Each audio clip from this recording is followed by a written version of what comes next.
Ladies and gentlemen, welcome to the #1 professional wrestling radio show in Las Vegas. This is the Mark Hoke Show. The Mark Hoke Show. Going bell to bell with the best in professional wrestling news, entertainment, and lots of Sin City surprises from inside the squared circle. Now, let's get to all the exciting pro wrestling action and bring on the host. Here is Mark Hoke. Good morning, Las Vegas. What's going on? Time to roll out another edition of the Mark Hoke Show. I am Mark Hoke. Thanks for being with us today here on KDAWN 101.5 FM, the talk of Las Vegas. This is going to be a terrific show, everybody. We are very excited as we get ready for a trip to Seattle. I don't know if that's a win or a loss, but we'll find out. But AEW WrestleDream coming up today, and it is going to be a sensational card coming from the Climate Pledge Arena in Seattle, Washington, and I will be there checking out the action and saying hi to everybody. We'll see if I bump into MJF again. I don't know if he's going to be in a real good mood considering the possibilities of what could be taking place up there. So we'll keep an eye on all that for you and, break it down for you next week. But today, man, I'll tell you what, a great opportunity for us here on the Mark Hoke Show as we got to welcome in Swerve Strickland. That's right, guys. The former NXT star, of course, did Lucha Underground and Combat Zone Wrestling and has just been everywhere in the pro wrestling world, but has really hit his stride in AEW. And he's going to be joining us on the Mark Hoke Show a little bit later on. So we are excited to get to bring you a great interview with Swerve Strickland, man. And I'll tell you what, this is going to be kind of a mind-blowing interview because we took it pretty deep.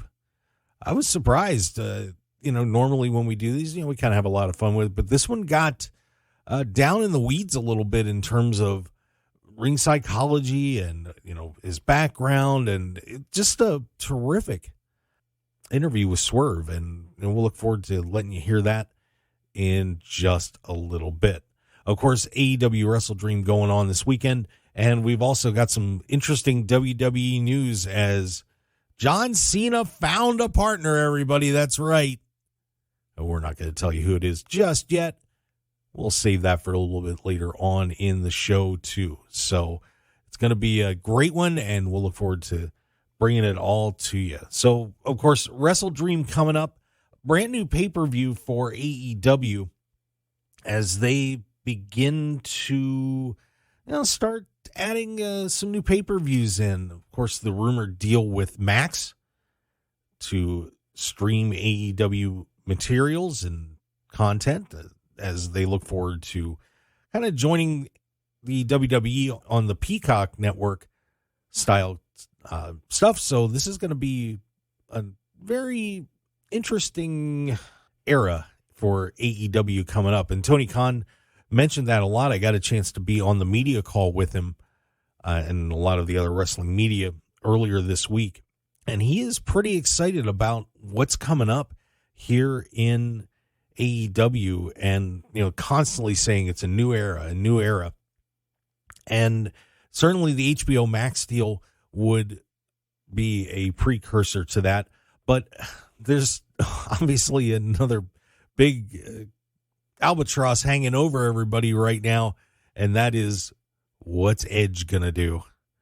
The former WWE superstar, and I guess we can say that now because he has been removed from the Friday Night SmackDown intro. He has not signed a new contract, and all of a sudden, everybody is thinking he is going to end up in AEW tonight at WrestleDream. Of course, longtime friends with Christian, who is at the moment the TNT champion. And a lot of people have been speculating about what that main event is going to be tonight because there's a ton of matches on the card, but no true main event, the World Championship not being defended on this card. So everybody's kind of wondering what the last match is going to be as this show progresses. This is going to be a very interesting night for AEW. Now, one for one issue that AEW is having with this, not a really high attended event, it's looking like. Of course, this is AEW's ode to Antonio Inoki, the longtime Japanese wrestler promoter, was even a politician in Japan. And Inoki's family is going to be there. Of course, Antonio passed away last year. But right now, the attendance figures, at least tickets sold, are, well, I hate to say it, they're looking a little shaky. I guess Seattle, is kind of buried in the Mariners and everything else and being dreary up there. But right now, as of yesterday, only 5,600 tickets were sold for this. They have the building set up to hold 7,566 fans. The arena has a capacity for 17 to 18,000. So AEW WrestleDream, they kind of threw this together a little late, and I don't know if that's going to bite them, but it looks like it's not going to be a ton of people up here for what really is going to be a great card. You cannot debate that AEW always puts on a great wrestling show. But I do think that maybe they should have gotten a little more time to hype this thing. And, of course, we're just coming off AEW All In at Wembley Stadium, followed by AEW All Out. So a lot of AEW getting sent to us. And, of course, we also just had the AEW Grand Slam show up in New York as well. So, man, there's a lot happening with AEW. And let's hope that Tony and the gang isn't burning everybody out right now. But that's where it stands right now for WrestleDream in Seattle as we get ready for that great event tonight. It's still going to be a blast. There are a ton of great matches on this card. We're going to break it down a little bit more for you later on in the show. And once again, I'm Mark Hoke here on the Mark Hoke Show on KDAWN 101.5 FM, the talk of Las Vegas. As a lot of the other championships are going to be defended, except for MJF, who's going to be a little bit busy tonight. We mentioned that he doesn't have a partner. And if you did not see the story, we were waiting on the AEW media call for Tony to give an update on Adam Cole. Adam, when he ran down to the ring for MJF's match against Samoa Joe at AEW Grand Slam, he jumped off the ramp to the ringside floor and started limping almost immediately. Well, right now, it looks like that Adam Cole is legitimately hurt. AEW sources confirmed that Cole is going to have surgery on his ankle and apparently broke it in a few places. I mean, this was if those x-rays are correct that they showed on AEW Dynamite, this was a pretty nasty break, and Adam Cole is going to be out for a while. And just when Adam Cole was on the verge of really breaking through in AEW, and he and MJF had been selling merchandise like crazy. I had actually asked Tony Khan about MJF's role in AEW, and do they prefer him as a babyface or do they prefer him as a heel? And Tony kind of rode the line a little bit on that one, but did mention that, of course, the Better Than You Bebe shirts have been selling out like crazy. But Adam Cole is sidelined. He came out, with pretty much with a cast and a boot on crutches. They had him do a little promo with MJF on a boat, and he was on crutches there as well. So it's looking like Adam Cole is going to be out for a while. I mean, this looked pretty serious. So this could be a few-month absence for Adam Cole. But in the meantime, Maxwell Jacob Friedman, well, of course, is one half of the Ring of Honor World Tag Team Championships. And just about when Adam Cole was going to relinquish the belts, MJF said, no, not giving them to the righteous. Are you kidding me?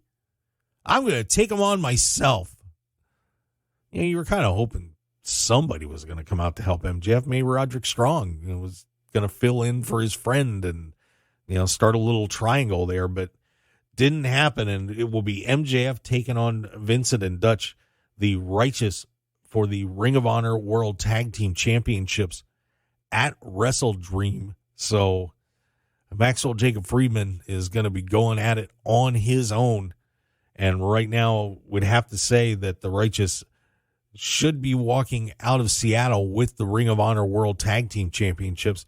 But you got to wonder if there's a curveball coming in there somewhere. You can't imagine that they're going to leave MJF out there all alone, but who knows?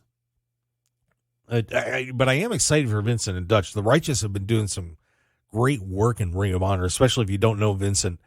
He was part of the Kingdom stable in Ring of Honor for quite a while with Matt Taven, and they just did some amazing work.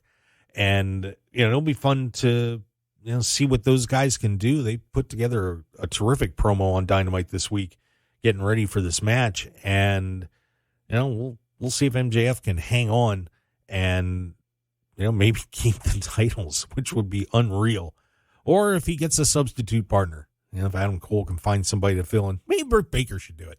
That'd be something. But Maxwell Jacob Friedman will be trying to hang on his own. But once again, we are on the Mark Hoke Show here on KDAWN 101.5 FM, the talk of Las Vegas. And just getting back to the situation with Edge, a lot of people speculating if he's going to show up tonight. And, of course, Christian defending that AEW TNT title against Darby Allin, who is from Seattle. Darby's actually won that title there before. And a lot of people think that if Edge is going to make his debut, that's going to be it, and they're going to have the main event be Christian and Darby Allin, who've been doing some terrific work leading up to this. Of course, Christian claiming the AEW TNT title officially after he pinned his good friend Luchasaurus in a three-way match with Darby, and so the belt was transferred from Luchasaurus to Christian, who had been carrying it the whole way anyway. But boy, I'll tell you, what a game changer that would be for AEW if Edge shows up tonight.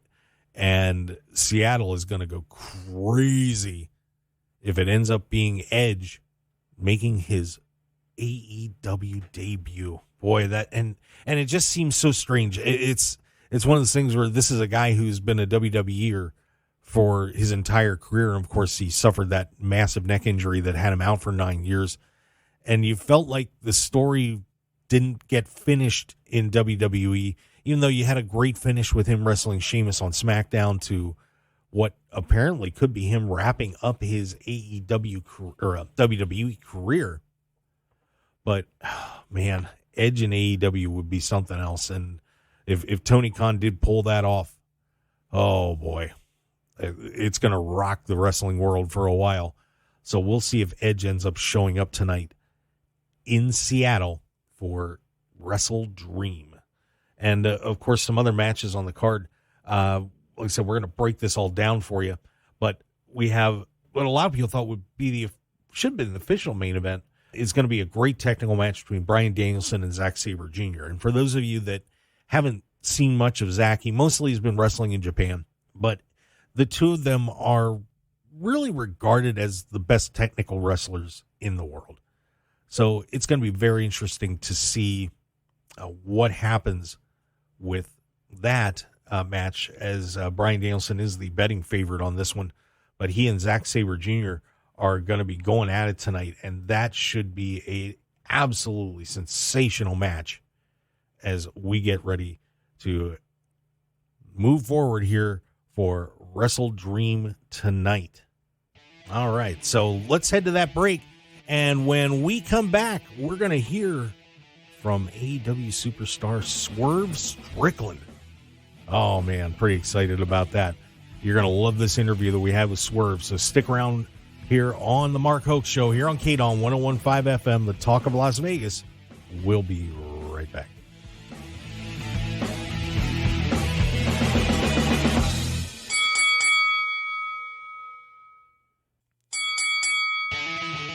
Now, let's return to the Mark Hoke Show. The Mark Hoke Show. Here again, your host, Mark Hoke. And we are back on the Mark Hoke Show here on KDAWN 101.5 FM, the talk of Las Vegas. It is the best in pro wrestling news and entertainment in the city, in the state, the country. Why not just say the planet? Because that's what we do here. Very happy to have you with us. I'm Mark Hoke. And we are getting for and we're getting ready for WrestleDream in Seattle. And with that, we got a chance to sit down and talk with AEW superstar Swerve Strickland. So let's hear the first part of that interview and check out what Swerve had to say. We are very excited to have one of the coolest cats in AEW on the show. I can't tell you how thrilled I am. And a guy who's out from my neck of the woods, the home in Tacoma, but spent a lot of time in York County and Lancaster County. Swerve Strickland is on the show. Welcome, buddy. What's going on, man? Appreciate you for having me. Hey, thanks a lot for coming on. Hey, first question I got to ask you is, how's your hand? It's injured, man. It's injured. It's really messed up, but mission accomplished. Only I could pull that out of Hangman Page right now. That was a terrific job with that last night on AEW Dynamite, of course. Yeah, you kind of got to the Hangman a little bit, and he stabbed you in the hand with a pen in that contract signing, man. That's some good psych work on your part. Yeah, you could say that. You could say that. Yeah, I'm an agitator, and that's what I do. Well, you did a great job. You haven't been on our show before, so want to give everybody a little bit of background about you. Tell everybody a little bit about where you're from and the military service and everything that you went through before you got into wrestling. 2 weeks out of me graduating high school, I went to the military. I went down to Fort Jackson, South Carolina, and I graduated from there, moved down to Augusta, Georgia, and I went to my AT school, which was Signal Support Communications. So I did that for about 6 months, then I came back to Pennsylvania in the York area, and I lived up there for about a couple months, and that's where I was doing my drills, everything. That's where I was had my home base stationed at. But I was a reservist, so I was working a regular job at the time that I was not enjoying, wasn't going anywhere, and it didn't take me long to be bored of it. So I just just dropped the job and moved down to Richmond, Virginia. I was going to look to start professionally training to become a professional wrestler, because that's what all young 18-year-olds do. And so my mom supported me. She didn't laugh at it. She didn't think it was a stupid thing and a bad idea. My mom was always like, I want you to pursue what you want to do, but as long as I know you're safe and you're not out there doing wrong, you can do whatever you want to do, and I'll always support you. So I wasn't in the streets or nothing like that. I was just no, that's what I want to do. What do I need to do to have support from you to do this? So okay, you need to get a job, or you need to go to school, and you need to make sure you go do your drills at the same time. And then, oops, surprise, life happens. My oldest daughter was about to be born soon, so I had to drop school and just do a job, military drill, and learn how to be a professional wrestler all at the same time. Wow. While at 18, with very little money, living in Virginia, and my daughter living in Pennsylvania, so it's a 4-hour drive. So I take those drives every couple weeks or a month for my military drills and to be a daddy and all this other stuff at 18 years old. It was not easy, but perseverance is key to something like that, following your dream. And when you're following a dream that early on with all those obstacles in the way of trying to pursue it, not everybody believes that you can do it. So there's a lot of doubt, and there's a lot of questioning. Was I doing the right thing? Was I being too selfish, trying to pursue this while leaving responsibilities? But it was no, I know this can work, and I know I can push through, and I know I can do all this. And like I said, once again, I wasn't really out doing anything wrong, but it was just the fact that I was facing a lot of odds in succeeding in this. So I got a lot of doubt, of course, but the more I pushed, the more I sacrificed, the more I drove through to actually become something. And this was all in the Pennsylvania area for very, very many years. And then I broke through eventually. Well, I have to commend you especially for doing that and driving Route 30 in York, Pennsylvania, because that is one of the most miserable roads in the United States of America. It's nothing like 95 in Washington. That's a little rough up there too, I've heard. Yeah, there's nothing like that. I when we have to do shows, I really despise having to catch Ubers to the arena and hotels and all that stuff. I truly despise that area just because of the travel. Not the areas itself, but just the traveling. Understood. Well, of course, you also got rolling in combat wrestling, and of course MCW and doing lucha libre. I mean, just all sorts of terrific things that you did as you worked your way up. Tell everybody about your road on the independents. Oh man, it was always about networking and not being afraid to get up and move and go somewhere. So for me, it was like it was a lot of packing up stuff and just moving to where the action was. Not every place had a lot of action. There was like bookings you can make, but like who's going to see you? Who's going to be meaningful to like see your work and get you to the next level? So Richmond, I learned to wrestle. I got trained, and I had wrestled for ground zero wrestling in Richmond for like I'd say about a year, and I learned all that I could. I've had the matches with like everybody on the roster at the school and stuff, but I was like, okay, nobody's really seeing this. So I ended up just like grabbing all my stuff and moving back up to Pennsylvania and staying with my mom up there. And I had one contact, and that's all I used to get to the show. That's where I met Adam Cole in 2010. I met him and Joe Gacy, and they had a really dope match. And I was like, oh man, these guys are really good. These are the guys I need to be around. So exchanged information with them. Adam Cole got back to me months later and invited me up to CZW in late 2010. I once again packed up all my stuff, moved up there, got close to the action. And that was like in the outside of Philly area. And then that's where I really started like coming to the wrestling school, and I started training with Sami Callihan, Drew Gulak. Rich Swann came back from Japan and on his tours from Dragon Gate, working with him. Adam Cole would come through when he wasn't busy with Ring of Honor. And I just got around great talent at the time that's now like one of the top names in the industry today.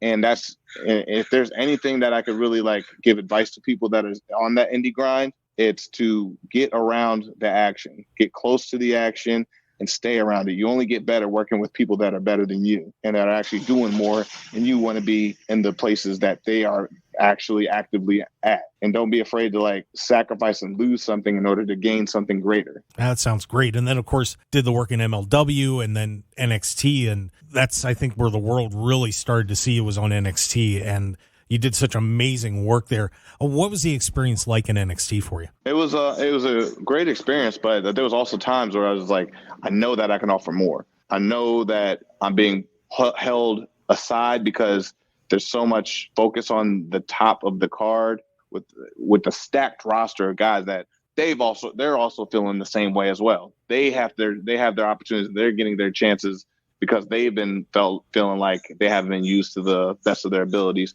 So now it's their turn to get theirs and get their opportunities to showcase that. So it was me. I was like, man, it's like you can't just cut the line and jump in front of these guys that have been there or all that. But then there's the occasional guys that can jump the line and just get right to the top as soon as they're brought in. And that can be frustrating. So there was those frustrating times, especially when you have all this creative energy and you got all these different ideas that you can like truly just give something different and unique on the show. But at the same time, it's not your show, and it's not necessarily your time to push that idea on because they have their plans as well. It's almost like you writing a movie and then somebody has an idea of like, you say you're writing drama and suspense, but, I got great horror that I could throw into this, but I'm not writing horror right now. I'm writing suspense. We'll have time for horror. Don't know when it is. Don't know when I need it, but we'll get to horror. But let me finish my suspense first. And that's what it feels like. But then, man, finally, when you get your chance to showcase that horror and you blow it out of the water and you make like a classic, then it's like, oh man, I need a volume 2. I need a volume 3. I need to go into the next. Oh, now we need to make a movie out of it. And that's where the NXT field and the WWE field was for me. And I've seen it with countless other people too. When they get on, they get the time and they get to show the chance to showcase and change the world, like pro wrestling and wrestling entertainment. It's beautiful. But for me, AEW, I didn't necessarily have that time to wait. It was cool to just come out and to be like, I got horror. Cool. We don't have horror. Show us what your horror is all about. Yeah. Boom. Here we go. That's what AEW felt like. And just to have that type of opportunity, once again, no different from like the WWE's like roster as far as like being stacked full of talent. But AEW was just jam packed full of talent. And being able to just like showcase that and work with those guys is unlike any other place you could ever be. It's like one of the best. And then like you have Shibata that can just walk in here any chance he can. Then you have, you get like Will Ospreay can just like fly over and then jump in there. It's like, damn, this is just jam-packed talent anywhere, So it's rewarding when your ideas are being heard and at least they take a chance on it. Right. Like I said, it can always fail, but at least they take a chance on it. Yeah, I think one thing that when everything happened with WWE and then you got into AEW, I think a lot of people were really excited. And I know I was one of them because I said, man, he's going to get to turn it loose when he comes into AEW. And you did. I mean, you really started to open up and won the World Tag Team Championships with Keith Lee, which, I thought you guys were really underrated as a tag team. I mean, even though you won the world titles, some people are like, oh, what are these guys doing with the tag titles? But I thought you guys did a great job. What was that run like with Keith? Oh man, like working with Keith at the time was a phenomenal experience. I wish, I bet a lot of fans wish that we had those tag titles now, or we're running around with them. And this time, because a lot of not to take any credit away from FTR, they're still putting out bangers. Especially when what they just did with Jay White and Juice Robinson. It's one of the best tag matches I've seen all year. It's incredible work. But I feel like there's a flux of the tag team division that we're still working on in a sense too. But man, once again, I think people do. When we did tag, me and Keith Lee did tag earlier this year against Darby Allin and Orange Cassidy. I feel like people were like, "Oh man, this is nostalgia." It's nostalgia. It was not even a year ago, right.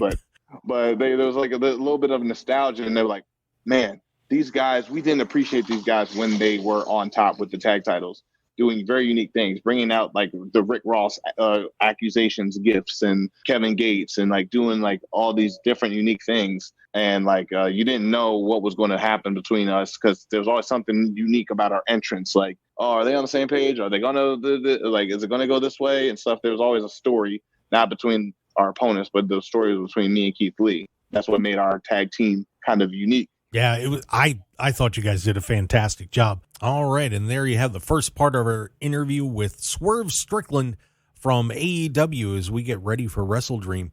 But I'm going to tell you what, the man's got a lot more to say coming up as we're going to be talking about what's going to be going on up there, his match with Hangman Adam Page, how he changed his ring psychology, and a whole lot more. Just a fascinating interview with the AEW superstar Swerve Strickland.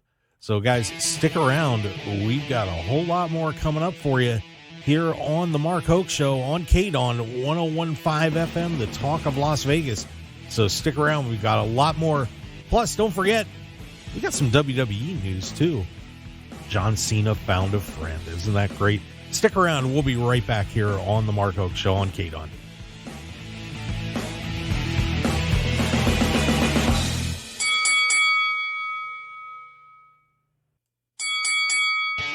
You're listening to the #1 professional wrestling radio show in Vegas, The Mark Hoke Show. The Mark Hoke Show. Now, here again is Mark Hoke. And we're back on the Mark Hoke Show here on KDAWN 101.5 FM, the talk of Las Vegas. It is the best in pro wrestling news and entertainment.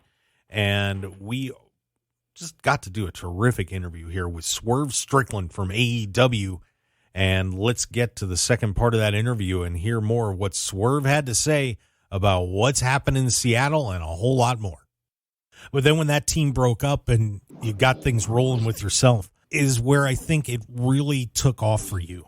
And it seems like you were able to then blossom this new character that you have, where you have just become so villainous and so devious in what you're doing out there in promos and how you're behaving in the ring. Man, you took it to a new place that I didn't even know that gear, you had that gear. I mean, it's pretty cool to watch. I appreciate that because it's honestly, and I'm not trying to be like that guy with putting race in the thing, but you don't see African Americans really play that kind of role in a human form.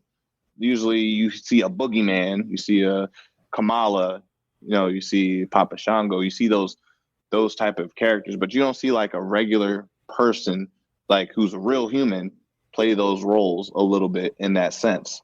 And I saw something that was really original and an opening, I could say, to take that leap and like, let me try it, let me do it, because I truly I truly believe in the words that I'm saying. I truly believe in the person that I'm attacking or going after. I truly believe in their character because like I'm at a point in, I feel like that was the turning point for me. Being at that point, I didn't study wrestling anymore. I studied people. And that's where it really turned around. I'm like, okay, I know what you can do in the ring, but who are you in that ring? who are you outside of the ring? More importantly, how do I attack that? And then that's where it got into the ring. When I looked at it that way is where a lot of things started changing. And then I started changing with it. I'm like, okay, what aspects of me losing or me going this way or these things that are changing on the show that are out of my control, what can I use to that to take that and change my character and make me go this path now? Now you're seeing the way I'm talking, my hair, the certain aspect of my look is a little different and unique, all because I came out of a coffin not that long ago. Yeah. So that affected me in some sense. So like, okay, I'm going to take that and make this now. Now this is where I have to go now because this happened to me. And it's now I'm causing things to happen to Hangman because this happened to me and now I'm just having that same effect on him. And that's, like I said, I'm not studying wrestling anymore. I'm studying people. I think that's terrific. And it's definitely showing for sure. You talked about getting stuck in that coffin, but, and that was kind of unfortunate. But talk about the experience at AEW All In and performing at Wembley in front of all those people. When you think about where you had come from and when you walked through that curtain to see that scene, what was that like for you? I didn't get to feel it yet till after I did it. At that point, I had to just be that guy. I had to be the guy that knows I need to be. I know I'm here for a reason. I know the consequences of if I lose this match, it's me going in a coffin. Like I had to be like, it was almost like the prize fighter walk to the ring in a big Showtime boxing fight. That was the mentality I was really in. I saw the people, but I didn't see the people at the same time, in a sense. I heard the music, but I didn't hear the music at the same time. I got on the mic and took that moment just to like do Who's House, Swerve's House. I was like, that's like that call out just to establish. I know that y'all know what y'all seeing. In a sense, it was like a little bit of a flex. Just like, okay, so y'all know my name. Y'all know why y'all here. Y'all know who's in this ring right now.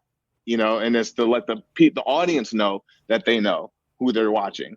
Yeah, it was an amazing day, and I'm thrilled you got to be a part of it for sure. But now we're moving on to Seattle, your home area. We have WrestleDream coming up. And tell everybody a little bit about this pay-per-view first, because we're starting to see AEW expand into doing more pay-per-views, and obviously this one being kind of an ode to Antonio Inoki, and you get to do it in your hometown, too. Tell everybody a little bit about this pay-per-view and what it means to AEW and to you. Well, for one, Tony Khan and AEW has always been big on tradition and carrying on tradition. And Tony Khan was a big fan of Antonio Inoki, WrestleDream. Those were the shows, the events that he grew up watching and doing during the tape trading time. So right now, what I'm seeing, what's important to me is it's building a new tradition for 2020, the year 2020 and beyond. This generation's getting to experience something like that, and then it's almost like you're passing down what you watch to your children and the next generation, and to carry on that honor tradition. Man, like I can't bring you back to where I was watching this and hearing that music and experiencing it, but now we have AEW to bring it to the next generation, so you can hopefully feel what I felt when I first saw this originally. And that's the fun part about the true wrestling fans that do go back with the history of Antonio Inoki and WrestleDream. And to do that in Seattle, that's where it becomes important to me. That I'm a part of like a time-honored tradition, passing it forward in my city, in my hometown, and to be a part of that and to just be able to be one of the marquee matches to promote that on Dynamite and then going into Seattle and WrestleDream. That's a huge honor coming from where all the pitfalls of like being let go from here, being signed to here, winning tag titles here, coming down here, and then building it back up to here from All In. That's a lot of momentum I'm having from all that. And carrying over to WrestleDream is big. And of course, you're going to be taking on Hangman Adam Page, the former AEW World Champion. Of course, we're on with Swerve Strickland, by the way. You put a heck of a promo out there on him first to start this whole thing off, where you really challenged him and you called him out. And you talked about getting into people's heads and getting to know people a little bit. How much of that played into you calling out the Hangman? They call me the realist for a reason. That's exactly what it was. It's like, we all see this. Why is nobody saying anything about it? No, nobody's going to say it? All right. I'll be the bad guy in the room and say it. And that's what that energy was. Like I said, I listen and read everything out there. I don't always acknowledge everything, but I definitely listen and read everything. I gauge it because, once again, I don't study wrestling. I study people. And there's common denominators with listening to a lot of bullshit and a lot of good critiques and honest critiques and hearing all this. You got to filter it out. But there's common denominators with certain things. And I was like, okay, that's something that I can tap into. Okay, I can touch on that. Okay, people do see that, but nobody's said it yet. I'm going to be the one to say it then. And I'll bring it to light. And I'll do it in a unique way. But that's also me finding my own voice, too, to actually deliver it in a way that people are like, wait, hold up. This is kind of different. I'm sit a little closer because he's saying some stuff that I've been thinking, but I never actually said it out loud. And nobody's actually said it out loud. And then now that's kind of like the same energy I carried over to last night's Dynamite, too. It was just like, well, I'm going to say this, and this is why I feel the way I do. I'm not ashamed. Is it wrong I feel the way I do? Actually, it is, but I don't care. I need that. That's my fuel. That's my fire to come at you. I said this before. It's like, I said a line that, like, I make an enemy out of somebody every single day, and that's what fuels me, and we couldn't be more opposite from one another.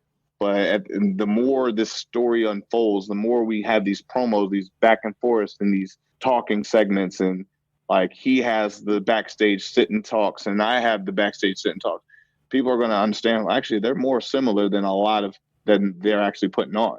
So, like, they're coming from like two different privileges of pro wrestling in a sense. So we're kind of telling the story of privilege without actually saying it. There's a lot more depth to these things than what goes on. Like, oh man, you had some rain and that showered on your day, and you had these little things and you had setbacks. Oh, boo-hoo.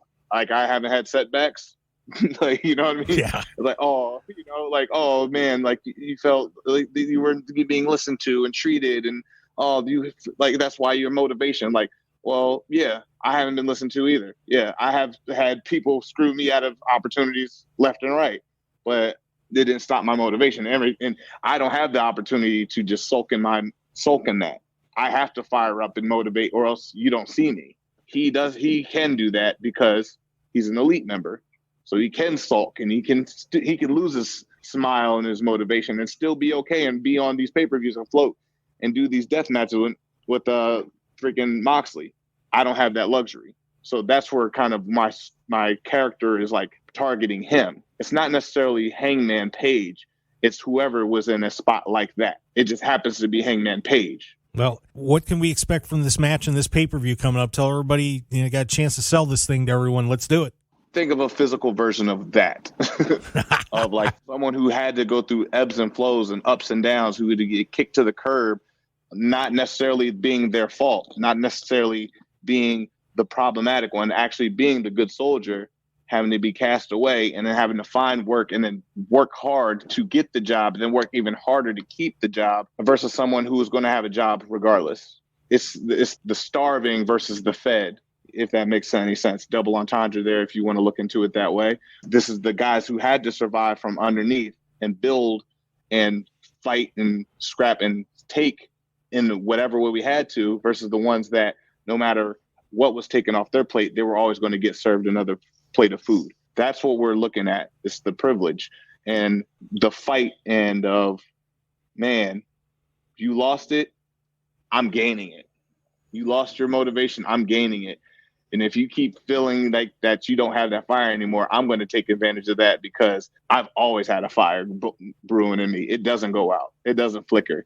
And now that it's starting to come out and like starting to roar a little bit, he's starting to get his little roar back from last night. It might be a little too late for that now. Might be a little too late. Who knows? But you got to watch WrestleDream this Sunday to see that and see the outcome of that and see the actions that, who knows? It's not always that. This is not always the person that does the wronging gets penalized. Sometimes it's the people that the loved ones get penalized and get punished for that person's actions as well. No, it's going to be a terrific pay-per-view coming to you live from Seattle at the Climate Pledge Arena on October 1st. AEW WrestleDream. It's going to be Swerve Strickland taking on Hangman Adam Page. Is going to be an unbelievable match.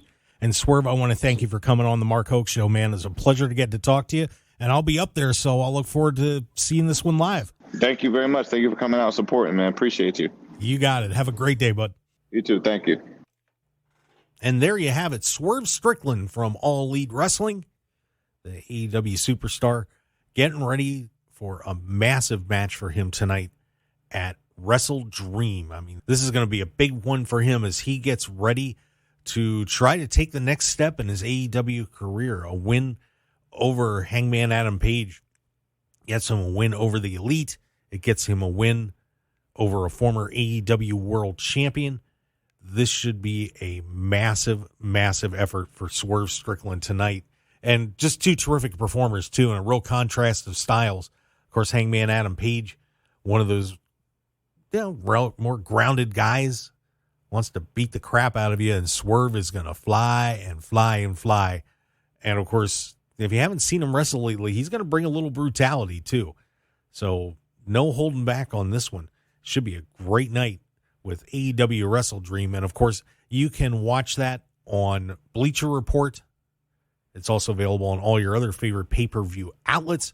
And they usually show it at some movie theaters here in town, too. So you can grab a little popcorn, pull up on the big screen, kick back, take it easy, bring the family, and check it out. It's going to be a terrific card tonight for AEW WrestleDream. And when we get back, we're going to break that card down for you. It's a long one, but a very good one.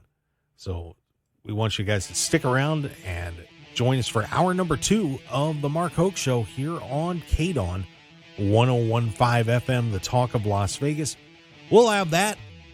And, of course, a lot of WWE news as we're getting ready for WWE Fastlane, too. We'll have a few matches on the card so far because that's coming up on October 7th. So a lot happening in the world of professional wrestling, and we've got it all covered for you here on the Mark Hoke Show. And don't forget to follow us on Twitter at Mark Hoke Show, Facebook, The Mark Hoke Show, markhokeshow.com, and subscribe to us on YouTube, too. We'll get that updated. Just keep it a little busy, but please check that out as well. And, of course, we also have that interview with Swerve Strickland live streamed on there, too, so you want to check that out. We'd appreciate it. Stick around. Hour number 2 of the Mark Hoke Show coming up here on KDAWN 101.5 FM, the talk of Las Vegas. We'll be right back.